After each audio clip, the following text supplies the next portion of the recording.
Right from the jump, this case is already tense. Katherine Welch isn't just here for another DUI. This is her third or more, which in Texas jumps you into felony territory. And in Texas courtrooms, that's not the kind of promotion you want. State of Texas versus Katherine Welch. Ma'am, are you Katherine Welch? Yes, Your Honor. And Ms. Welch is here with her attorney, Mr. Gertz. State's attorney is present. Ms. Welch was previously in court, entered a plea of guilty to driving while intoxicated third or more, as well as a prior offense, which made it a second-degree felony offense. There was no agreement with regard to punishment. I have received the pre-sentence report. And has everyone had an opportunity to review that report? We have, Judge. I have, Your Honor. Are there any additions or corrections to that report? Not from the state, other than I want to acknowledge I have received Mr. Gertz's sentencing memorandum. I'm going to get to that too in just a second. Any additions or corrections? Aside from the one comment that I make in the sentencing memoranda about a comment that she made about rehabilitation, I think it's more of a clarification, so I'm happy to touch on that. But other than that, we don't have any additions or corrections. Okay. And Ms. Smallfino has already stated, as well as I received the sentencing memorandum at 5:47 p.m. yesterday. Going to point that out for the record. The Harris County judge got her sentencing memoranda at midnight, so. Well, it was reviewed quite early this morning, but I did review it. Ms. Smallfino, you've had time to review it as well? Same, Your Honor. Okay. Other than that, I think you all should have a couple, there's only a few, but there were some jail incident reports that should have been provided to counsel. Did you both receive those as well? Yes, Judge. I did. Okay. Is everyone ready to proceed with sentencing then? Yes, Judge. Yes. All right. Mr. Gertz, do you have witnesses? I'm not going to call any live witnesses unless the court requires it. When we have a person present from the Dream Center, if the court wants to inquire about that, I would essentially let her come up and talk if you want to have that conversation. But Okay. I think, our focus here is going to be on the topics that we talk about or write about in the sentencing memo. And, just sort of allowing, if the court decides to do what we're asking you to do, we are open and welcome to whatever the court requires of her Sure. to enter and successfully complete. We just wanted you to have that option on the table as well. That Okay. is an option that doesn't cost the court anything. Right. The state anything.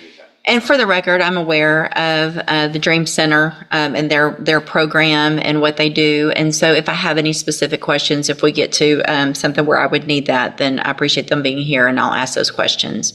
Ms. Malfino, does the state have any witnesses? No, Your Honor. All right, then argument. Judge, I want to, I recognize this is a unique case and a unique ask that we're making here. This is not something small that we're asking for. I have sort of personally taken Katherine on over the last 3. Notice how her attorney frames this, almost like a redemption documentary. He's painting Katherine as a years-long personal project, checking every rehabilitation box possible. Smart move. It humanizes her and builds the case for leniency. But remember, the judge has heard this song before. 3+ years, I guess almost 4 years, as a project for me, if that makes any sense. And what I mean by that is, I really wanted to put to the test, could this person do everything that I asked her to do to at least get her an opportunity to be here in front of you asking what we're asking for? She exceeded my expectations by doing the 90-day inpatient rehabilitation. And while she was there, she started to explore with her counselors and her therapists there some of the underlying issues that went beyond just physical addiction, but actually had to do with her mental health and some of the things that she's experienced in her life. I'm not going to detail them on the record, but the court is aware of what those things are.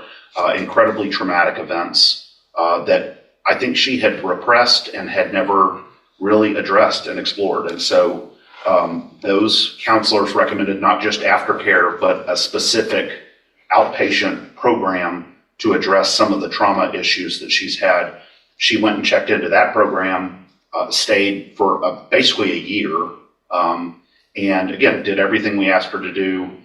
When I told her to go get her own drug patch. I told her to go get her own interlock device. She did all of that. Those records should be attached to the memo. She was successful, has been following the rules, doing everything we've asked her to do, had been going to AA, had gotten a counselor, actually reached out and befriended the director of the Dream Center to try to figure out what she can do next to sort of commit herself to her sobriety and to fixing the mental health issues that I think stem from the challenges that she faced as a young person.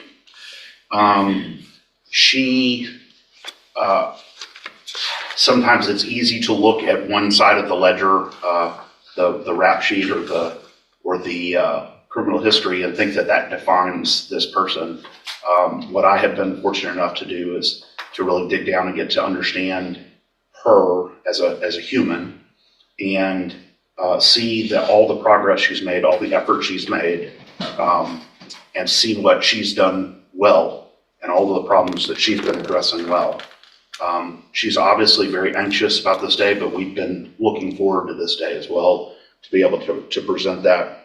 And I want to go down on the bottom of page 2, address what I was talking about in the CSI. So that I'm not saying that this wasn't the words that came out of her mouth, but when she was asked by one of the examiners in the probation report if she felt she needed treatment, she said she didn't feel like she needed treatment. She wasn't opposed either. I want to clarify what we mean by that. And I say this here, but what she would say, I think, is she did 90 days of detox rehab related treatment, has continued aftercare, has continued mental health care.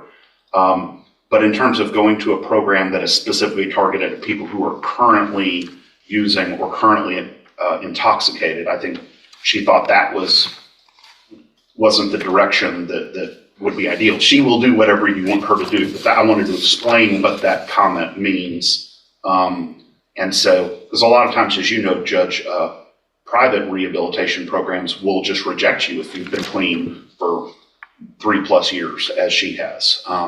And so they just won't even accept you at all. So I think that was just a misunderstanding or a miscommunication between the probation officer and Katherine. But nonetheless, she's willing to do whatever the court chooses here. Additionally, we've been in contact with her current parole officer. They are willing to keep her on parole instead of revoking her, depending on what the court does here. And so that was encouraging as well. I think we had the same kinds of conversations with them about her recovery and about her efforts. And so I think that was an encouraging sign from them. And then finally, Judge, you see, we didn't want to focus too much on support from the community because, again, this isn't just a run-of-the-mill case. This is a different focus. But she is married. She has a family. She recognizes the impact that all of this has had on her family and her relationships, the strain it has put on her husband, both financially and also emotionally. Here's the prosecutor walking the legal tightrope, acknowledging Katherine's progress, but reminding the court of her stacked criminal history. This is the DA version of saying, I hope you've changed, but I'm still locking my doors. She accepts responsibility for that and is asking the court to consider this extremely rare position that we're asking the court to take here. Obviously, if the court would like her to address the court, she is happy to do that, or I'm not sure how you want to proceed on that. Okay, thank you. Ms. Malfino? Judge, I don't envy the position that the court is in this morning. I do take very seriously the comments of Mr. Gertz. I take him at his word for that, and I hope that all of those things are true. It's difficult for me as a representative of Jefferson County and the state and the citizens that are on the roads every day to stand up and say I agree with probation, but I don't disagree with the things that Mr. Gertz has said and the information that is in his sentencing memo. To play the other side of the coin, does it suggest that she received the benefit of the doubt already by me waiving the habitual status that she could have been facing based on her number of priors? Does it seem in good conscience that I could say I ignore all of those priors? Absolutely not. But obviously, we have seen that her multiple trips to the penitentiary have resulted in no change of behavior until hopefully now in these last 3 years. And I do sympathize with Ms. Welch as an individual. Again, it's hard for me as a district attorney, assistant district attorney, to say that I concur with the punishment being probation, but I don't, again, disagree with the comments that Mr. Gertz has. We've had multiple conversations about this case. I know he's worked very diligently at it. I don't really know, Judge, and that's why it's before you, that putting her in prison for 20 years and her getting out in 2 versus an extensive probation period where she can continue the recovery she's been doing is a better option. But again, I don't know what is in the best interest of public safety. Unfortunately, none of us do. So I would defer to the court's wisdom and whatever you think is appropriate based on the volume of information. All right, thank you. Anything else? Would you like to say something, Judge? Your Honor, I just want to say that the past was fueled by drugs and alcohol. I take complete responsibility for that. I did not know from very young when things happened in my life that it could have been, some of it could have been treated and stopped earlier if I had gotten help for my mental health. That after I received this DWI, that helped me get myself to a place that I could go into a treatment program and deal with some of those past traumas. In the past, I didn't. I medicated and drank to just forget about the pain, just numb myself out. I didn't know how else to deal with that. And then when I got on my mental health meds, and I have bipolar, I have PTSD, and my mind back then was very chaotic. And I just want to say, after I had my mental health meds, I was able to go through treatment at Santa Maria in Houston, and that place really saved my life. I did extensive 90-day treatment with trauma counselors. It was a trauma-informed community there. And also, when I completed that, I worked an outpatient program, but I still lived on their facility.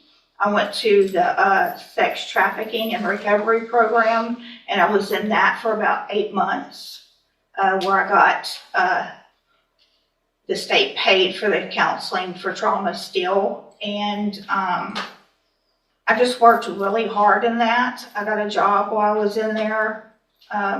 And then once that program was over, I moved to a sober living facility in Oxford House in Spring, and I worked there until I felt like I was strong enough to come home and do what I needed to do. And I was in the complete program for right out of a year. And I'm sorry, I'm very nervous today, and I know that my past record is, like Brian said, atrocious. But you know, the things that I had to deal with within myself from when I was a little girl, those are things that you don't go to prison, even in their programs there, that you don't talk about. It's just, you just don't. And I'm asking you, please do not send me back to prison. I want to move forward. I have moved forward in my life, and this year that I've been in jail has given me more time to think and know that I am definitely headed in the right direction. I have a sponsor. I attend AA at home. I moved on with my life as far as I could with my sobriety. I mean, I knew this charge was out there. And I think I made some really good choices with my Mid-County AA friends. They've helped me a lot. And I am open to anything. I will abide by all the rules and do anything that's asked of me. And I think, I know now that I'm responsible and capable of taking care of my business and my life. Thank you. So, Ms. Welch, Ms.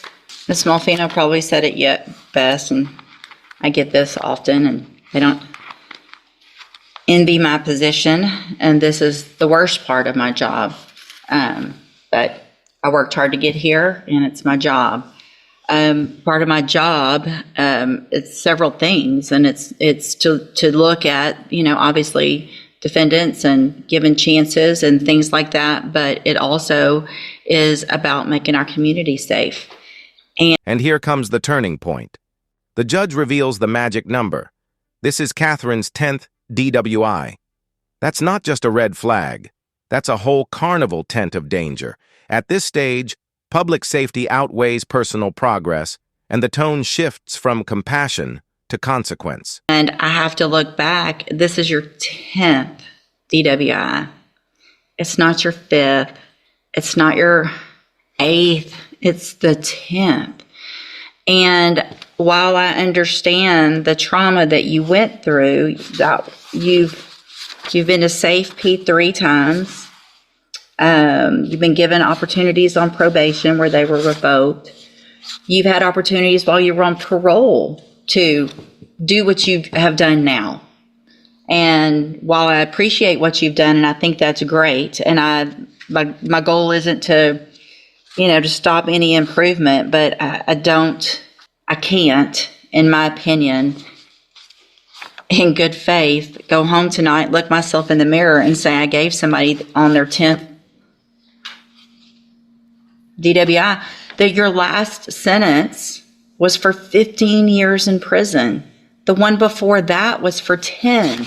The one before that, you've gone to another 10 year, back in 09. I mean, this goes back to the 90s. You got a 10-year sentence in 2011. While you're on parole for that one, you get another one, so they give you 15 years, and you get out and you're on parole and you do it again. The fact is, we're just lucky that you haven't killed someone in our community 9 times over, being given opportunities. I just can't do it. I'm going to find that you entered your plea of guilty freely and voluntarily. I'm going to find and your plea of true to the prior offense. I'm going to find sufficient evidence to find you guilty, and at this time find you guilty of driving while intoxicated. I'm going to sentence you to a term of 18 years in the institutional division of the Texas Department of Corrections. You will receive credit on that sentence for any time that you've been in custody that the law gives you the right to receive. You're going to be handed a trial court certification that shows this was not, well, I guess there was an agreement because the waiver of the enhancement, which could have been a 25 to life, as Mr. Gertz said. So I'm going to hand you the certification that shows this was an agreement. You've waived your right to appeal. I'm also handing you a written admonishment regarding your ineligibility to possess a firearm or ammunition. Possession, because of the judgment entered against you, you're ineligible under Texas law to possess a firearm or ammunition. Possession of a firearm or ammunition could lead to charges against you. You should read the written admonishment I provide you. If you have any questions about that, you can talk to Mr. Gertz. And Mr. This is one of those sentences where you can feel the judge's conflict. The empathy is real, but so is the duty to protect the community. When you've had chance after chance and still keep ending up, here, the gavel starts feeling a lot heavier. Ms. Welch, I take no pleasure in this. This is extremely difficult for me. I understand, to some extent, addiction, and I understand that you are on a better path. However, There have been plenty of opportunities in the past where you were on a better path and you got back out and you got back on our roads again. And so good luck to you, ma'am. Thank you, Mr. Gertz and Ms. Malfino. Court will be adjourned.